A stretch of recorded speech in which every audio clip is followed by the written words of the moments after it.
Wurok was 9 years old when he observed a violent attack on his village. While driving his cattle towards his home in the evening, he heard shooting of guns, screaming of women and children, and running feet. Immediately, he knew that it was the militia that had come from North Sudan to kill men, abduct women and children, and would take cows away. He understood that it was up to him to rescue the livestock of his family and himself as well. As quick as he could, he hurried to move the cows back into the bushes and drove them as far away as he could till he was stopped by a river too big to cross. It was filled with wild animals. He was trapped between the militia and crocodiles. Imagine a situation of war when you leave your house suddenly. You don't even think about your property. The only thing you do, run away to save your life. And that is the situation of thousands of people who are facing the challenges of war. South Sudan used to be a part of Sudan till its independence in 2011. Sudan, a country with a long history of war, which started in 1955. The wars divided the country into two, North, South.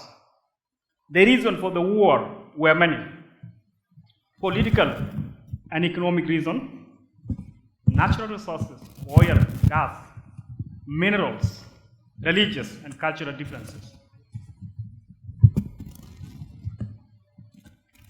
If we look into a map to see Sudan and South Sudan, we can see from the red line upward is what we call North Sudan. From the red line down is what we call South Sudan. North part of Sudan, as you could see, is a part of Africa, Sahara. And you start from Egypt to Libya and Chad. All this region is Sahara. But Sudan has infrastructure, schools, bridges, roads, hospitals, universities. Despite you see is desert. If you can see a beautiful city of Sudan, Khartoum, is situated between two Niles, the Blue Nile, the White Nile. And from there, the Nile starts and it goes to Egypt. When you come down to the map, you can see South Sudan is down, and South Sudan is lacking most of these infrastructures. But South Sudan has natural resources. There is oil, gas, minerals, agricultural land, as well as livestock and wild animals. But despite of all these natural resources, South Sudan remains underdeveloped due to many reasons: years of war, political instability for a long time, and the current ongoing conflict in South Sudan. All these differences and issues led to many wars in Sudan, and then eventually separation of South Sudan. Now, we have a country in South Sudan since 2011, but peace did not materialize in South Sudan. People there did not experience peace in South Sudan. After 2 years of independence, a political dispute in the ruling party led to an armed conflict, and then eventually into an ethnic conflict and violence in the country. The war affected many people because it was fought among the people in South Sudan. And the impact was very high. We lost many people. 400,000 people have been killed in the last 5 years in the conflict.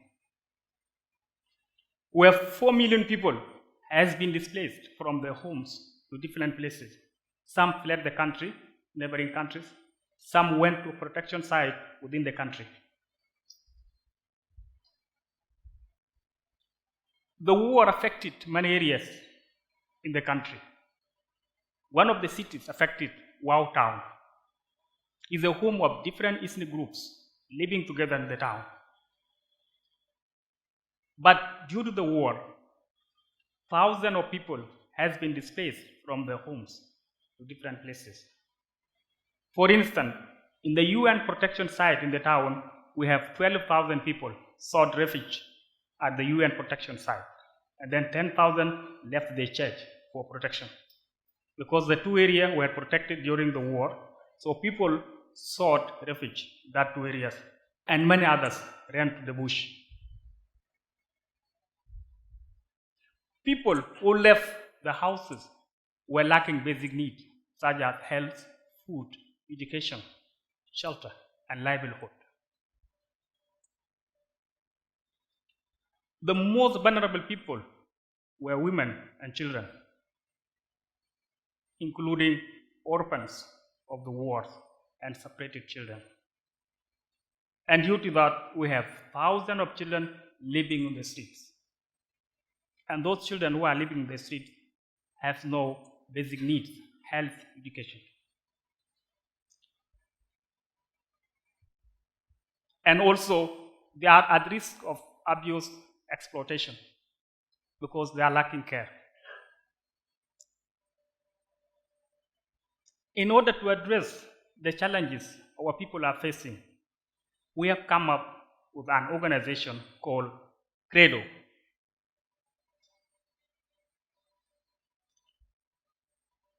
CREDO is going to work among the local communities. Our vision in this organization is to see a new generation from different tribes coming together to solve community problems. How to do that? Our mission to achieve this vision, we are going to have an environment peace village where diverse community members come together to learn, to work, to live, and build a long-lasting peace. But what is so special about our peace village? Our peace village, like any other village in the country, but it's going to be organic. It's going to be an organic, friendly peace village, eco-friendly peace village. So when you come, if we take a walk in our peace village, we can see the first thing you see in our peace village will be our organic farm, which is followed by our animal husbandry unit. But why organic farm? Because we do believe that organic farm has a lot to do with peace. And we want to live in peace and harmony with nature. Not only that, to make sure food is secure for generations. Now, in our village, next to our organic farm, we are having peace library. It's open to all people from all walks of life to share their experiences and also to participate in peace process. It's followed by our cultural dialogue center as well as adults learning space.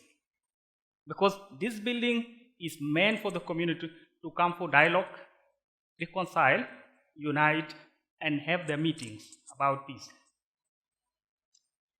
When you come to central part of our peace village, you will have a very big and open place where people from different tribes come together to talk, to dance, and to show their arts, their music, cultural heritage, their happiness, their uniqueness, and also their willingness to support peace in our community.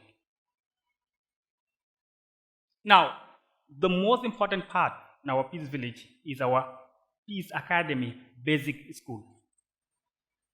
It is a regular school for children. It follows mainstream education, but every subject is connected with one way or another with peace. So it focuses on peace. Now, in this school, children will learn about peace through different processes, different strategies, so that through this process, we'll have our children in 3 groups of peace promoters, which is a main reason behind our school. If I take, for example, our audience to show what do we mean by these 3 groups of peace promoters. So the first line we can call them negotiators, the line in the middle we call them mediators, and the last line we call them peacekeepers. But how this system works? From the beginning, from the first line, negotiators. These people, we need them in a situation when there is violence and conflict. They are able to choose the right word at the right time, and they can prevent the conflict. They can also provoke and challenge the status quo to find out the reason behind the conflict. And that is very important in the development process. Now, when we have come, we come to the next stage. We have our mediators.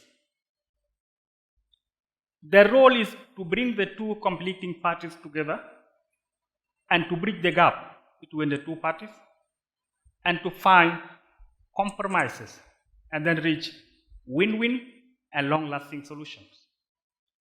Now, we have a peace in our community, but we need to maintain our peace.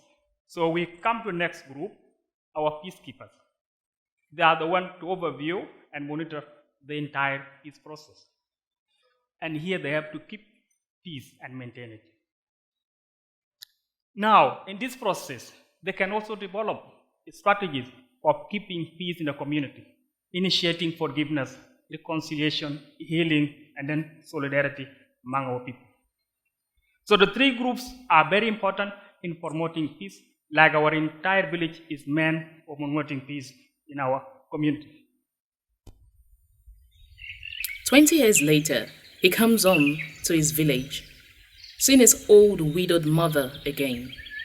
His father had passed away a long time ago.